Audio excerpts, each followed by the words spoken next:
안녕하십니까. 공병호TV의 공병호입니다. 결국 사람은 생각대로 살다 갑니다. 오늘날 권력을 쥔 운동권 출신들이 지금 대한민국을 어디로 끌고 가고 있는지, 그리고 앞으로 대한민국을 어디로 끌고 가려고 하는지를 우리가 알아보기를 원한다면 그들의 정신세계를 들여다볼 필요가 있습니다. 그들의 정신세계를 이해하는데 강철 서신으로 유명한 김영한 북한 민주화 네트워크 연구위원만한 그런 인물도 드물 것입니다. 1997년에 전향하여 북한 민주화 운동에 매진하고 있는 그의 인터뷰가 2020년도 8월 19일자 동아일보에 실렸습니다. 재정리를 했습니다. 인터뷰를 제가 전달하고 있는 메시지를 중심으로 해가지고 첫 번째는 스스로 성찰 능력이 없다는 겁니다. 김영한 위원 이야기입니다. 전 정권은 도덕적 우월의식이 없다 보니까 자기 성찰을 하려는 생각이 조금이라도 있었다. 반면에 운동권 사람들은 오랫동안 내재되어 있던 사고방식을 끄집어내서 성찰하려는 자세가 안 돼 있다. 대학 다닐 때 탄압받는 위치였었고 문제될 게 없었는데 지금은 사회적 지위도 올라가고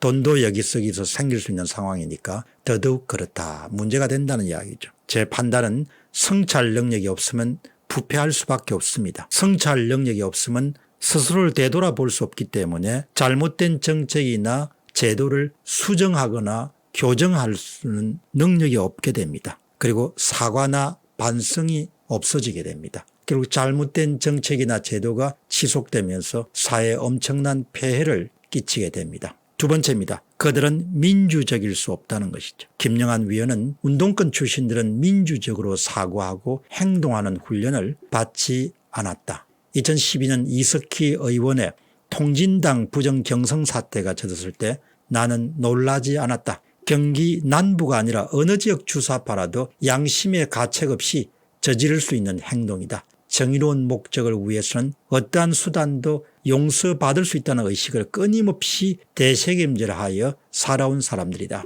그가 민주혁명당 민혁당 중앙위원장으로 있을 당시에 이석희는 경기 남부위원회 책임자였습니다. 제 해설은 목표 달성을 위해서 모든 수단이나 도구는 합리화될 수 있다는 것이죠. 설령 그것이 폭력이라 하더라도. 오늘날 말도 안 되는 선전과 선동, 상대방에게 프레임 씌우기, 상대방을 악마로 만들기 등 보통 사람들에게 너무나 생경하고 받아들이기 힘든 것도 그들에게는 자연스러운 삶의 한 부분입니다. 따라서 유독 이 정권에서 정치 공작이 많습니다. 모든 것을 공작으로 해석하는 것이죠. 세 번째입니다. 그들은 친북적일 수밖에 없다는 것이죠. 김영한 위원 주장입니다. 이념이 아니라 정서에 기초한 집단이다. 친북, 반미, 반일, 우리 민족끼리 이런 정서가 강할 뿐이다. 그러니까 동물적 본능에 상당히 충실한 그런 그룹이 586 세대 정치인들이라는 것이 운동권 출신 정치인이라는 것입니다.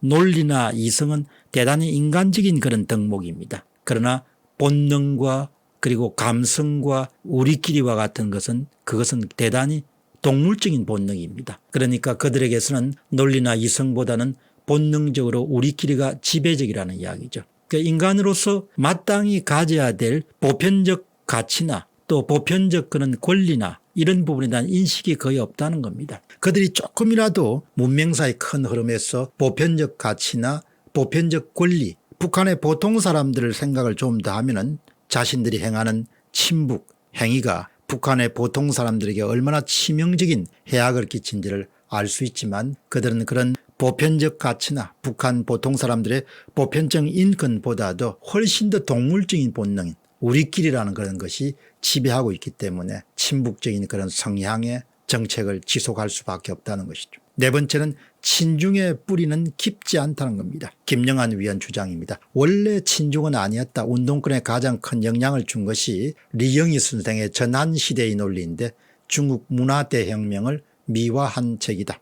그런데 중국이 문화혁명을 부정하고 개혁 개방의 길로 가면서 운동권의 중국에 대한 감정이 복잡해졌다. 논문이나 세미나에서 발표하는 글을 보면은 현 정부가 외교 안보 문제에 대한 뚜렷한 이념이나 확신을 갖고 있는 것 같지는 않다. 미국에 할 말을 해야 한다고 하며 그런 것 같기도 하고 중국이 경제 생산 연탈권을 쥐고 있으니 척지면 안 된다 하면 그런 것 같기도 하고 그런 것이다. 이렇게 이야기를 합니다. 그러니까 방문해보지 않더라도 리영희 선생 같으신 분이 중국의 문화대혁명을 그렇게 우호적으로 본 것은 지식인으로서는 치명적인 그런 결격 사유죠. 어떤 사건이나 사물의 본질을 전혀 못 봤다는 이야기입니다. 집단주의가 얼마나 많은 해악을 끼치는 걸 전혀 보지 못한 것이죠. 그 일본을 묘사하는 국화와 칼 같은 그런 책들은 한 번도 방문해보지 않고 인류학자가 펴낸 책이지 않습니까? 본질을 볼 수 없었던 거죠. 지금도 운동권 출신들의 그런 정책은 대부분 본질을 많이 놓치고 있는 것이죠. 복잡한 시장의 자생적 구조, 그리고 자신의 이익을 충실히 추구하는 인간의 본성에 대한 이해, 이런 부분을 놓치기 때문에 엉망진창인 그런 정책들이 양상이 될 수밖에 없습니다. 저의 해설은 그들은 중국이 문명 발전사에서 보편적 가치를 위반하고 전체주의 길을 걸어왔고 자신이 전체주의 그런 도구나 수단을 한국을 비롯한 해외에 수출하고 있는 점에 대해서는 전혀 눈길을 두지 않는 거죠. 그들은 중국 공산당이 홍콩을 다루는 부분에 대해서도 전혀 눈길을 두지 않는 것이죠. 어쩌면 그것이 우리가 될 수도 있는데, 그러니까 세계사의 큰 흐름을 읽는 그런 큰 그림조차도 엄청나게 치명적 단점을 가지고 있는 것이 현재 586 운동권 출신의 정신이라는 것입니다. 다섯 번째는 민족주의의 바탕을 두고 있다. 김영한 위원 주장입니다. 주사파 대부라고 불리는 입장에서 가장 후회되는 것이 구시대적인 반일 민족주의 정서를 자극한 것이다. 민족주의는 식민지 시절 독립운동을 할 때를 빼고는 긍정적인 역할을 하는 경우가 없다. 중국의 중화주의, 아랍의 민족주의, 아프리카의 민족 분쟁을 봐도 그렇지 않나. 1인당 국민소득이 올라가면 민족주의 의식이 약해진다. 우리는 자연스럽게 극복했어야 됐는데 최고위급 관료들까지도 반외교적 언사로 일본을 공격한다. 외교적으로나 경제적으로나 반일 정서는 두고두고 문제가 될 것이다. 가장 그 동물적인 본능이 우리에 대한 결속력을 강화한 것이 민족주의라는 것이죠. 그러니까 민족주의처럼 가장 동물적인 본성, 집단적인 본성도 드물 것입니다. 그러니까 민족주의를 고양한다는 것은 기본적으로 동물적 속성에 훨씬 가까운 인간이라는 것이죠. 지금까지도 8.25 광복절이 되면 항상 일본을 공격하고 친일파를 공격하는 그런 민족주의를 갖고 인기도를 유지하는 그런 정권이 등장하는 것은 너무나 슬픈 일이고 너무나 개탄할 일인 것이죠. 보편적인 부분을 전혀 무시하는 겁니다.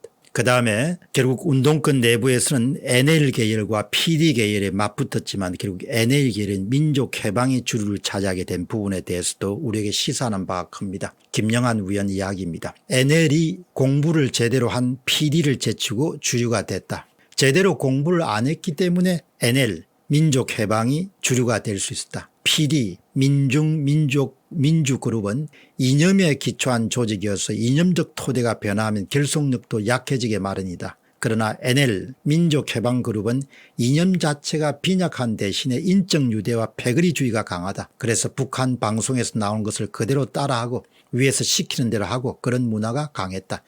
현재 권력의 중핵을 중심으로 차지하고 있는 NL 계열의 PD 민주가 엘리트주의인데 비해서 NL 민족해방은 대중으로부터 고립되면 안 된다고 철저히 교육을 받았다. 제 해설은 그들의 권력이 지속되는 한 원천적으로 한국 사회의 앞날은 답답하고 어두울 뿐입니다. 나아질 가능성이 거의 저는 없다고 봅니다. 세계사의 흐름과 거꾸로 가는 잘못된 정책을 운동권들은 좋은 정책이라고 착각하고 좋은 정책이라고 굳게 믿고 그런 정책을 계속해서 쏟아내면서 그런 정책을 강행해 나갈 수 있는 가능성이 높은 것이 아니라 실제로 그렇게 하고 있다는 것입니다. 지금 탈원전 정책이나 소득주도 성장 정책이나 그다음 부동산 정책 이런 모든 것의 사상적 기제에는 결국 운동권적 시각이 깊게 뿌리내고 있는 것이죠. 그렇기 때문에 이런 세계사의 흐름과 시장의 흐름과 개인 중심의 그런 흐름을 벗어나서 집단 중심으로 그룹 중심으로 비소유 중심으로 비시장 중심으로 이렇게 나아가는 것은 결국은 운동권이 집권 기간이 길어지면 길어질수록